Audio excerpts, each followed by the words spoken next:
Hey guys बर जब स्वागत है आपका मैं शान कुलटेक एवरीथिंग में। तो यार आज हम बात करने वाले हैं फ्लैश के सीजन 8 एपिसोड 10 के बारे में। तो अगर तुमने अभी तक एपिसोड 10 नहीं देखा है तो जाओ जल्दी से जाके देख लो, क्योंकि ये मेरी पूरी ब्रेकडाउन और रिकैप वीडियो होने वाली है एपिसोड 10 को लेके। तो अगर तुमने अभी तक नहीं देखा है तो देख लो, क्योंकि इस वीडियो में भारी भरकम स्पॉयलर्स होने वाले हैं। तो विदाउट एनी फर्दर ड्यू और with the fair spoiler warning video को स्टार्ट करते हैं। तो एपिसोड वहीं से स्टार्ट होता है जहाँ पर हमने लास्ट लेफ्ट किया था, मतलब डियोन और आयरिस के साथ। और डियोन यहाँ पे आयरिस को समझाता है कि उसकी सिकनेस कितनी ज़्यादा सीरियस है, मतलब उसने ऐसा कभी कुछ नहीं देखा है। ये हमने पिछले एपिसोड में भी सुना था, बट इस बार वो कुछ अलग बताता है। और वो कहता है कि तुम्हारी टाइम सिकनेस बहुत ज़्यादा यूनिक है और तुम्हारी टाइम सिकनेस तुम्हारे ही बॉडी से जनरेट हो रही है। मतलब ये कहीं से तुम्हारे अंदर इन्फेक्ट नहीं हुई है, ये तुम्हारी बॉडी से ही जनरेटेड है।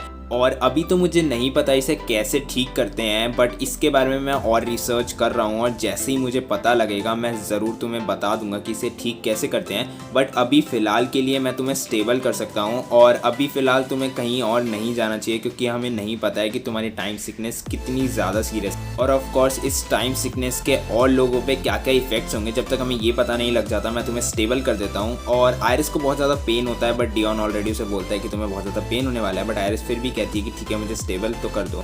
उसके नेक्स्ट सीन में हमें दिखती है फ्रॉस्ट अपने अपार्टमेंट में, और वहाँ पर वो एक पेंटिंग बना रही होती है। बट सडनली उसके रूम का जो टेम्परेचर है वो बहुत ज़्यादा हॉट होने लगता है, और वो जब पेंटिंग की तरफ देखती है तब वो ब्लैक फ्लेम्स उस पर अटैक कर देती हैं और उसका हैंड बर्न हो जाता है। जिसके बाद हम देखते हैं कि बेरी टीम फ्लैश से बात करता है और आयरिस से टाइम सिकनेस के बारे में पता, और साथ ही साथ वो टीम फ्लैश से पूछता है कि तुम्हें उन ब्लैक फ्लेम्स के बारे में क्या क्या पता चला। और जो और सिसिल यहाँ पे कहते हैं कि हमने क्रेमर से कुछ फाइल्स ली हैं और वो बहुत ज़्यादा फाइल्स हैं, तो उसमें से कुछ ना कुछ तो हमें पता लग ही जाएगा। उसके बाद एलेग्रा कहती है कि बेरी तुम श्योर हो कि तुम्हें यहाँ पर होना चाहिए और आयरिस के साथ नहीं होना चाहिए। और ये बोल के बेरी वहाँ से निकल जाता है और वो देखता है फ्रॉस्ट को लैब के अंदर, और फ्रॉस्ट उससे पूछती है कि केटलिन बैंडेजेस कहाँ रखती है। जिसके बाद फ्रॉस्ट उसे बताती है कि ब्लैक फ्लेम्स ने उस पर अटैक किया था और Berry as a concern leader उसकी बैंडेजेस करता है। उसके बाद हम देखते हैं कि फ्रॉस्ट जाती है अपनी मॉम के पास और वो अपनी मॉम से डिस्कस करती है ये ब्लैक फ्लेम्स का जो केस है, और वो सारी चीज़ें बताती है कि वो ब्लैक फ्लेम्स काफ़ी ज़्यादा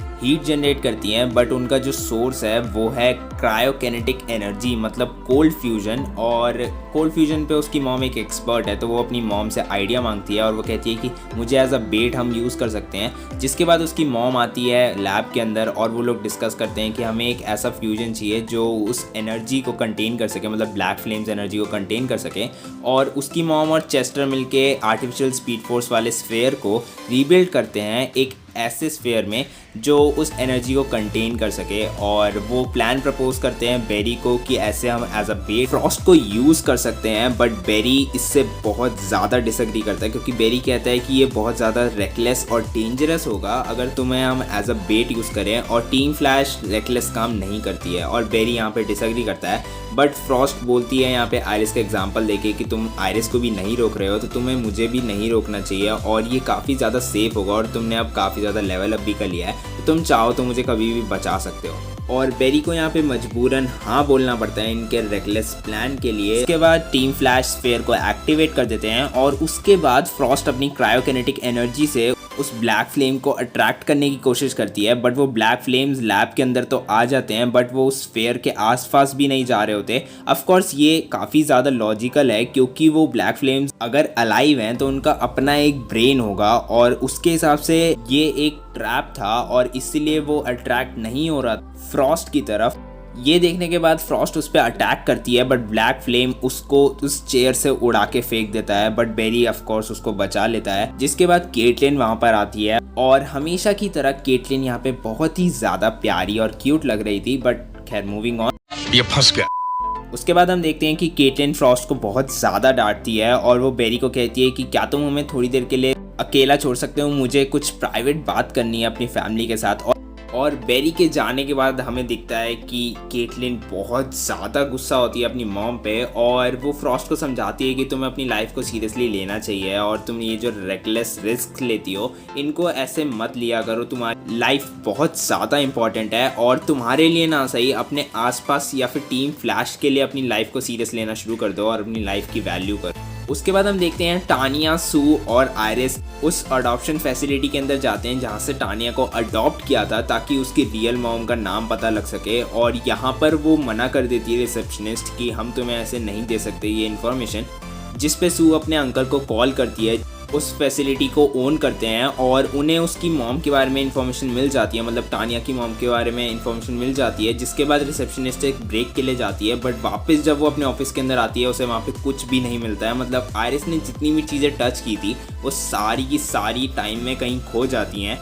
उसके बाद हम देखते हैं जो को, और जो बेरी से बात करने आता है कि मैंने सुना है कि एक प्लान आया है ब्लैक फ्लेम्स को पकड़ने का और तुम उसे रिजेक्ट कर रहे हो और मैं जान सकता हूँ कि ऐसा क्यों है। तो बेरी उसे एक्सप्लेन करता है कि ऐसी ऐसी बात है और मैं नहीं चाहता कि फ्रॉस्ट को कुछ भी हो, क्योंकि फ्रॉस्ट की लाइफ काफ़ी ज़्यादा वैल्यू की है और वो अपनी लाइफ को खुद ही वैल्यू नहीं करती है और उसकी लाइफ को डेंजर में डालना काफ़ी ज़्यादा बुरा रहेगा। जिस पे जो उसे वही सेम रिप्लाई करता है जो कि फ्रॉस्ट ने उसे समझाया था कि अगर आयरिस होती फ्रॉस्ट की जगह तो तुम आयरिस को नहीं रोकते, और ये जो कंसर्न है ये तुम्हारा आयरिस के लिए है या फ्रॉस्ट के लिए। जिसके बाद जो एक उसे स्पीच देता है और बेरी उस चीज़ को समझने की कोशिश करता है कि ब्लैक फ्लेम्स को पकड़ना काफ़ी ज़्यादा इम्पॉर्टेंट है। और उसके बाद हम देखते हैं कि फ्रॉस्ट की मॉम उसके पास आती है और वो उससे अपोलोजाइज़ करती है और वो कहती हैं कि हम इस प्लान को आगे कंटिन्यू नहीं करेंगे क्योंकि तुम भी मेरी एक डॉटर हो और मैं नहीं चाहती कि मैं अपनी डॉटर को खो दूँ। और फ्रॉस्ट कहती है कि अब तुम्हें ये रियलाइज़ हो रहा है। तो वो कहती है कि मैं तुम्हें जस्ट एक साइंस एक्सपेरिमेंट समझती थी, बट ऑफकोर्स तुम अपनी डैड की तरह हो। और वो कहती है कि ऑफकोर्स तुम मुझे आइसिकल से ही कंपेयर करोगी, बट वो कहती है कि नहीं, मैं तुम्हें थॉमस से कंपेयर कर रही हूँ जो कि उसके इनिशियली रियल डैड थे और आइसिकल उसका जस्ट फ्रॉस्ट पार्ट था। जिसके बाद उसकी मॉम उन्हें एक नया प्लान देती है और वो कहती है अगर हमें उस ब्लैक फ्लेम्स को अट्रैक्ट करना है तो हमें और क्रायोकिनेटिक एनर्जी चाहिए होगी। और फ्रॉस्ट उस पर कहती है कि मैं अकेली ऐसी मेटा हूँ जिसके पास क्रायोकिनेटिक जीन है, बट उसकी मॉम रिवील करती है कि उनके अंदर भी क्रायोकिनेटिक जीन है जो कि करेंटली एक्टिव नहीं है, बट अगर वो चाहें तो उसे एक्टिव कर सकती हैं, जिसकी वजह से ब्लैक फ्लेम्स उनकी तरफ ज़्यादा अट्रैक्ट होगा। और वो यही करते हैं और वो दोनों क्रायोकिनेटिक एनर्जी को उस स्फीयर के अंदर डालते हैं, जिसकी वजह से स्फीयर की पावर बहुत ज़्यादा बढ़ जाती है और ब्लैक फ्लेम्स उसकी तरफ ज़्यादा अट्रैक्ट होता है। बट ब्लैक फ्लेम्स जब उसकी तरफ अट्रैक्ट हो रहा होता है तब स्फीयर का जो इंटीग्रिटी पार्ट ख़राब हो जाता है और हमें ब्लैक फ्लेम के अंदर एक स्कल टाइप फिगर दिखती है। और अगर तुम्हें नहीं पता कि ये स्कल टाइप फिगर कौन है, तो रॉनी रेमंड जब कॉमिक्स में मर जाता है और वो वापस लाइफ में आता है तब उसकी जो डार्क साइड होती है, मतलब डेथ स्टॉर्म वाली साइड होती है, वो भी ऐसी ही फिगर फॉर्म करती है। और हमें आगे रॉनी रेमंड को लेके और भी ज़्यादा हिंट्स मिले हैं तो हम उसके बारे में आगे ही बात करेंगे। उसके बाद हम देखते हैं टानिया, आयरिस और सू मिलके उसकी मॉम को ढूंढ लेते हैं, मतलब टानिया की मॉम को ढूंढ लेते हैं। इन्फॉर्मेशन उन्हें फैसिलिटी से मिली थी, अडॉप्शन फैसिलिटी से मिली थी। उसके बाद टानिया बात करती है अपनी मॉम से कि आपने मुझे अडॉप्शन फैसिलिटी को क्यों दे दिया।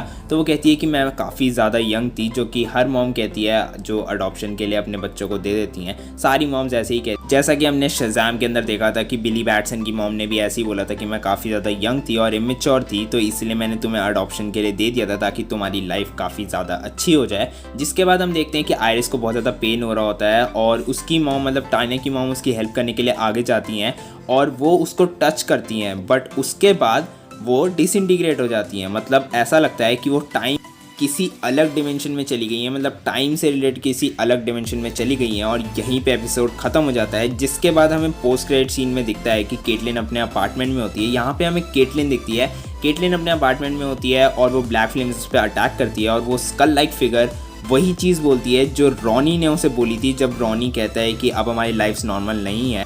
वही सेम लाइन्स ये स्कल टाइप फिगर भी बोलती है केटलिन से और केटलिन लास्ट में बोलती है रॉनी, और यहीं पे एपिसोड ख़त्म हो जाता है। और अगर तुम्हें याद तो जब ये फर्स्ट अपीयर हुआ था, मतलब जब ये ब्लैक फ्लेम्स फर्स्ट अपीयर हुई थी, मैंने अपनी के ब्रेकडाउन में बताया भी था कि मेरे हिसाब से ये रॉनी रेमंड हो सकता है, क्योंकि ऐसे कुछ रूमर्स चल रहे थे कि एपिसोड 11 और 12 के अंदर रॉनी रेमंड भी वापस आ रहा है शो के अंदर। और ऑफ कोर्स ये मेक सेंस भी करता है क्योंकि इसकी पावर्स एग्जैक्टली सेम है रॉनी जैसी, बट रॉनी रेमंड के पास कोल्ड फ्यूजन की पावर नहीं थी। तो मुझे अभी भी थोड़ा सा डाउट लग रहा है कि रॉनी रेमंड अगर अगले एपिसोड में हमें दिखने वाला है तो वो कैसा होगा, मतलब वो वैसा ही अच्छा वाला रॉनी रेमंड होगा या फिर वो डेथ स्टॉर्म वाला रॉनी रेमंड होगा। मैं जानता हूँ हमें ऑलरेडी डेथ स्टॉर्म दिखा चुके हैं ये लोग सीज़न 2 के अंदर, बट वो डेथ स्टॉर्म शायद असली नहीं था, ये वाला असली हो। तो with that being said video को यहीं पे रैप अप करेंगे। तो मेरे को कमेंट सेक्शन में ज़रूर बताना तुम्हें ये एपिसोड कैसा लगा, अच्छा लगा, बुरा लगा। मेरे हिसाब से ये एपिसोड काफ़ी ज़्यादा अच्छा था और इसमें काफ़ी ज़्यादा पेस थी, मतलब और एपिसोड्स काफ़ी ज़्यादा स्लो चलते हैं, ये काफ़ी ज़्यादा पेस पे चल रहा था, मतलब काफ़ी फास्ट चल रहा था। तो मेरे हिसाब से ये एपिसोड काफ़ी अच्छा था, क्योंकि फास्ट पेस एपिसोड ऑफकोर्स अच्छे ही होते हैं। तो कमेंट सेक्शन में मुझे ज़रूर बताना तुम्हें कैसा लगा, अच्छा लगा हो, बुरा लगा हो, जैसे भी लगाओ। वीडियो अच्छी लगी हो तो प्लीज़ लाइक करना, चैनल को सब्सक्राइब करे बिना कहीं मत जाना। मैं मिलता हूँ अपनी नेक्स्ट वीडियो में। This cool tech everything and peace out.